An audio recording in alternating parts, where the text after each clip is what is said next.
Hi, and thanks for logging on to the Daily DVAR Halacha. And here's a brand new halacha for you, and it's for Monday, the 11th day of September, the 20th day of Elul. Here we go. When blowing the shofar, it is appropriate to blow the shofar on the right side of your mouth.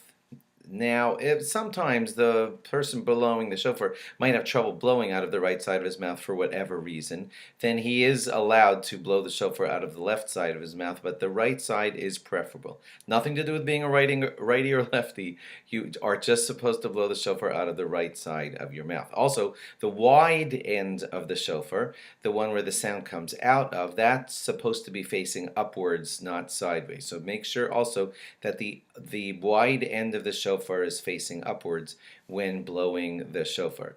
Now, as far as the other facts about blowing the shofar, you know that you have to have all of the proper kavanas, intentions, and thinking all the right things when you blow the shofar. So your mind should not be filled with like a bunch of other things, and just you should be focused on the mitzvah at hand.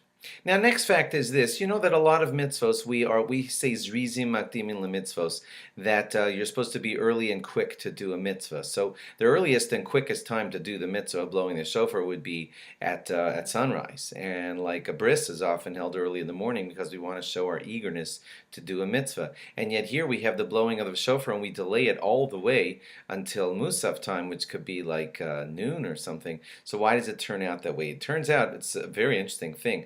There were times when the governments that were oppressing the Jews were watching for shofar blowing and stationing guards in the shuls to make certain that the Jews would not blow the shofar, so the Jews had to outwait them.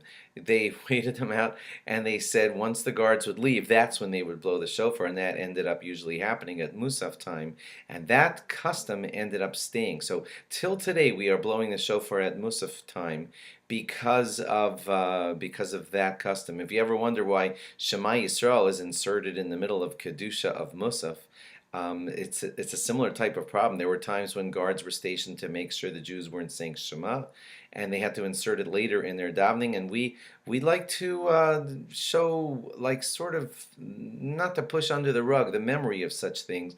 And so till today we blow the shofar at Musaf time, and it's because of that ancient problem that the Jews used to have. Thanks for logging on, and do log on again tomorrow for more. Bye bye.